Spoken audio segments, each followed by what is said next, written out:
اعوذ باللہ من الشیطان الرجیم بسم اللہ الرحمن الرحیم رب اشرح لی صدری ویسر لی امری واحلل عقدۃ من لسانی یفقہوا قولی۔ انشاءاللہ آج ہم کریں گے سورہ بروج، اس کا ترجمہ پہلے کریں گے پھر انشاءاللہ اس کی تفسیر دیکھیں گے۔ بسم اللہ الرحمن الرحیم۔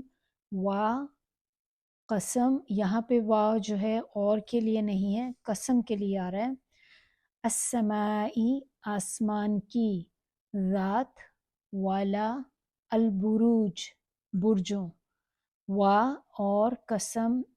الیوم، اس دن کی، الموعود، جس کا وعدہ کیا ہے، وا اور شاہدن، حاضر ہونے والے کی، و اور مشہود، جس میں حاضر ہوتے ہیں، قتلا، مارے گئے، اصحاب، والے، الاخدود، خندق یا گڑھے والے، النار، آگ، ذاتی، والی، الوقود، ایندھن والی، اذ ہم، از کا مطلب ہوگا از جب یا جب کہ، ہم وہ، علیہا اوپر اس کے، قعود بیٹھے ہوئے تھے، وا اور ہم وہ، علی اس پر، ما جو، یفعلون کرتے تھے، بالمؤمنین، با ہے شروع میں جس کا مطلب ہوگا ساتھ، مؤمنین ایمان والوں کے، شہود سامنے دیکھ رہے تھے، وا اور ما نہیں، نقمو بدلہ لیا انہوں نے، دوسرا معنی اس کا یہ بھی ہو سکتا ہے کہ نہیں کراہت کرتے تھے، منہم ان سے، الا مگر، ان یہ کہ، یؤمنو وہ ایمان لائے، باللہ با ہے شروع میں تو اس کا مطلب ہوگا پر یا ساتھ اللہ کے، العزیز جو غالب، الحمید تعریف والا، الذی وہی، لہو لیے جس کے، ملکو بادشاہت، السماواتی آسمانوں، و اور الارضی زمین کی، و اور اللہ اللہ، علی اوپر، کلی ہر، شیئن چیز، شہید واقف ہے، ان بے شک، الذین جن لوگوں نے، فتنو تکلیفیں دیں، المؤمنین مومن مردوں کو، و اور المؤمناتی مومن عورتوں کو، ثم پھر، لم نہیں، یتوبو توبہ کی انہوں نے، فلہم فا ہے شروع میں تو اس کا مطلب ہوگا پس، لا لیے، ہم ان کے، عذاب عذاب ہے، جہنم جہنم کا یا دوزخ کا، و اور لہم لیے ان کے، عذاب عذاب، الحریق جلانے والا، ان بے شک، الذین جو لوگ، آمنو ایمان لائے، و اور عاملو عمل کیے، الصالحات نیک، لہم لیے ان کے، جناتن باغات ہیں، تجری بہتی ہیں، من سے، تحتہا نیچے ان کے، الانہار نہریں، ذالکا یہی ہے، الفوز کامیابی، الکبیر بہت بڑی، انا بے شک، بطشہ گرفت، سخت گرفت کو کہتے ہیں بہت مضبوطی سے کسی چیز کو پکڑنا، سخت گرفت یا پکڑ، ربی کا، رب، کاف ہے اینڈ پہ اس کے، تو کاف زبر جو ہوتا ہے اس کا معنی ہوگا تیرے، ربی کا، تیرے رب کی، لشدید، لام ہے شروع میں تو البتہ، شدید سخت ہے، انہو بے شک وہ، یبدیو ابتدا کرتا ہے یا پہلی دفعہ پیدا کرتا ہے، اور یعید دوبارہ پیدا کرے گا، اور ہوا وہی، الغفور بخشنے والا، الودود محبت کرنے والا ہے، ذو العرش، ذو کا مطلب ہوگا والا، العرش عرش یعنی کہ عرش کا تو آپ عرشی لکھیں گے، المجید بڑی شان والا، فعال کر ڈالنے والا، لما لیے اس کے جو، یریدو وہ چاہتا ہے، حل کیا، عطا کا پہنچی، اس کے اینڈ پہ بھی دیکھیں کاف زبر ہے تو جس کا مطلب ہوگا تم کو، عطا کا کیا پہنچی تم کو، حدیثو حدیث ہوتا ہے بات،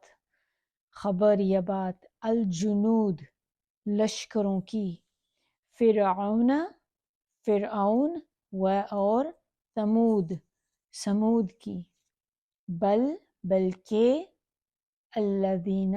جنہوں نے، کفرو کفر کیا، فی میں تکذیب جھٹلانے یا تکذیب کرنا جھٹلانا کسی کو،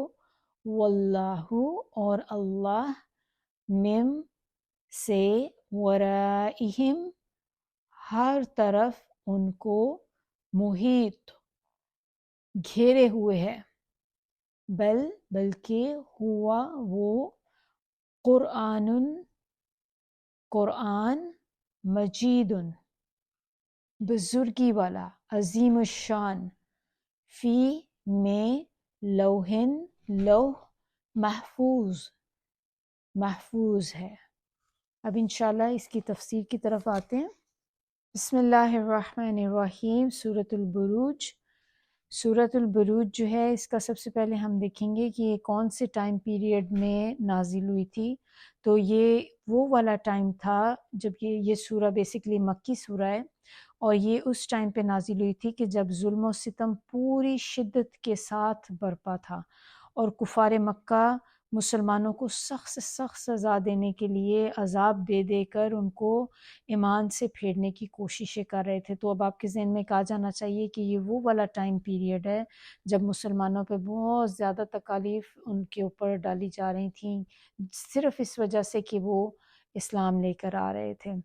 تو اس کا سبجیکٹ ہم لوگ دیکھ لیتے ہیں کہ کیا ہے۔ اس کا سبجیکٹ جو ہے بیسکلی اس کا موضوع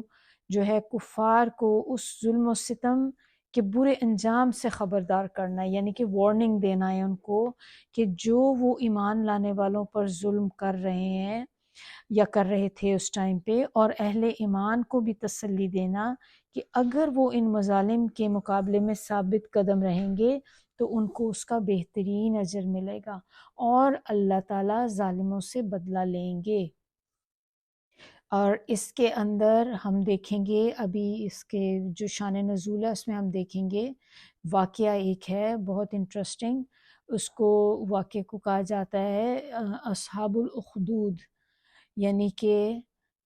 خندق والے جو ہیں نا، تو وہ واقعہ ہوگا انشاءاللہ، اس کو بھی ہم ابھی دیکھتے ہیں، لیکن پہلے ہم یہ دیکھ لیں کہ وہ جو واقعہ ہمیں بتایا گیا ہے اس کے شان نزول میں، اور اس کی کیا جو تھیں اس کی چند امپورٹنٹ پوائنٹس جو ہیں وہ ہم لوگ یہاں پہ دیکھ لیتے ہیں۔ نمبر 1 تو اس میں یہ اس واقعے سے جو ہمیں بات پتہ چلتی ہے کہ جس طرح اصحاب الاخدود خدا کی لعنت اور اس کی مار کے مستحق ہوئے، اسی طرح سرداران مکہ جو تھے یا مشرکین مکہ جو تھے وہ بھی اس کے مستحق بن رہے ہیں۔ دوسرا پوائنٹ اس میں جو تھا وہ یہ ہے کہ جس طرح ایمان لانے والوں نے اس وقت آگ کے گڑھوں میں گر کر جان دینا قبول کر لیا تھا اور ایمان سے پھرنا قبول نہیں کیا تھا، اسی طرح اب بھی اہل ایمان کو چاہیے کہ ہر سخت سے سخت عذاب کو بھگت لیں مگر ایمان کی راہ سے نہ ہٹیں۔ تھرڈ پوائنٹ اس کے اندر جو ہے کہ جس خدا کے ماننے پہ کافر بگڑتے اور اہل ایمان جو تھے وہ اس پہ اصرار کرتے ہیں، وہ سب پر غالب ہے، زمین و آسمان کی سلطنت کا مالک ہے، اپنی ذات میں آپ حمد کا مستحق ہے، اور اللہ تعالیٰ دونوں گروہوں کے بھی حال دیکھ رہے ہیں۔ تو اس لیے یہ بات تو یقینی ہے کہ کافروں کو نہ صرف ان کے کفر کی سزا جہنم کی صورت میں ملے بلکہ اس پہ مزید ان کے ظلم کی سزا بھی ان کو آگ کی شکل میں بھگتنی پڑے گی۔ اسی طرح ایک امر یہ بھی یقینی ہے کہ ایمان لا کر نیک عمل کرنے والے لوگ جو ہیں وہ جنت میں جائیں گے، اور یہی بہت بڑی کامیابی ہے۔ پھر کفار کو خبردار کیا گیا ہے کہ خدا کی پکڑ بہت سخت ہے، اگر تم اپنے جتھے کی طاقت کے وہ اس میں جیسے پراؤڈ ہوتے ہیں نا، بہت زیادہ غرور میں مبتلا ہیں، تو تم سے بڑے جو جتھے تھے وہ تو فرعون اور سمود کے پاس تھے، تو ان کے لشکروں کا جو انجام ہوا ہے اس سے سبق حاصل کرو۔ خدا کی قدرت تم پہ اس طرح محیط ہے کہ اس کے گھیرے سے تم نکل نہیں سکتے، اور قرآن جس کی تکذیب پر تم تلے ہوئے ہو اس کی ہر بات حق ہے، ہر بات اٹل ہے، اور وہ اس لوح محفوظ میں محفوظ ہے جس کا لکھا کسی کے کہنے سے بدل نہیں سکتا۔ اب ہم دیکھتے ہیں یہاں پہ تھوڑا سا وہ واقعہ دیکھ لیتے ہیں، اصحاب الاخدود کا جو ہے وہ واقعہ کیا ہے جس سے ہمیں یہ سورہ سمجھنے میں آسانی ہوگی۔ تو بیسیکلی یہ ایک بادشاہ تھا یمن میں، اس بادشاہ کا نام تھا زونواس۔ زونواس جو تھا وہ بہت بڑا ایک وہ جوئش تھا اور پریجڈس تھا، تو تعصب کرتا تھا، اور یہ بادشاہ جو ہے یہودی ہونے کی بنا پر عیسائیوں کا سخت دشمن تھا۔ اگرچہ اس دور میں عیسائی مذہب میں بہت سے مشرکانہ عقائد جو تھے وہ ایڈ ہو گئے تھے، تاہم پھر بھی بہت سے لوگ اس ٹائم پیریڈ میں ایسے تھے جو بالکل صحیح عیسائی مذہب پہ قائم تھے، اور انہی میں سے ایک بندہ جو تھا ان کا ایک راہب تھا جس کا اس واقعے میں ذکر آئے گا۔ تو اب واقعہ بیسیکلی کیا ہے کہ یہ ایک حدیث ہے جو ترمذی میں بیان کی گئی ہے، تو وہی حدیث آپ کے سامنے رکھتی ہوں۔ تو اس میں صہیب کہتے ہیں کہ آپ صلی اللہ علیہ وآلہ وسلم نے فرمایا کہ ایک بادشاہ کا ایک کاہن تھا جو اسے غیب کی خبریں دیا کرتا تھا۔ کاہن نے بادشاہ سے کہا کہ ایک ذہین لڑکا مجھے تجویز کریں جس سے میں یہ علم سکھا دوں، مجھے خطرہ ہے کہ میں مر جاؤں تو یہ علم ہی نہ اٹھ جائے اور تم میں اس کا کوئی استاد نہ رہے۔ تو چنانچہ لوگوں نے ایسا لڑکا تجویز کیا اور اسے حکم دیا کہ وہ ہر روز اس کے پاس حاضر ہوا کرے۔ چنانچہ وہ لڑکا جو تھا اس کاہن کے پاس آنے جانے لگا۔ اس لڑکے کے راستے میں ایک گرجا میں ایک راہب رہتا تھا۔ تو مؤمن راوی جو ہیں وہ کہتے ہیں کہ میرے خیال میں ان دنوں ایسے عبادت خانوں کے لوگ ہی مسلمان تھے۔ وہ لڑکا جب اس راہب کے پاس سے گزرتا تو اس سے دین کی باتیں پوچھتا۔ پھر ایک دفعہ راہب نے اس کو بتایا کہ میں تو صرف اللہ کی عبادت کرتا ہوں۔ اب لڑکا راہب کے پاس زیادہ دیر رہنے لگا اور کاہن کے ہاں دیر سے پہنچتا، تو کاہن نے اس کے گھر والوں کو کہلا بھیجا کہ لڑکا میرے پاس کم آتا ہے۔ تو لڑکے نے راہب کو یہ بات بتائی، تو راہب نے اسے کہا کہ جب کاہن تم سے پوچھے کہ تم کہاں رہے تو کہہ دینا کہ میں اپنے گھر والوں کے پاس تھا، اور اگر گھر والے پوچھیں تو کہہ دینا کہ میں کاہن کے پاس تھا۔ کچھ وقت تو اسی طرح ہی گزرا، پھر ایک دفعہ یوں ہوا کہ کسی جانور نے بہت سے لوگوں کو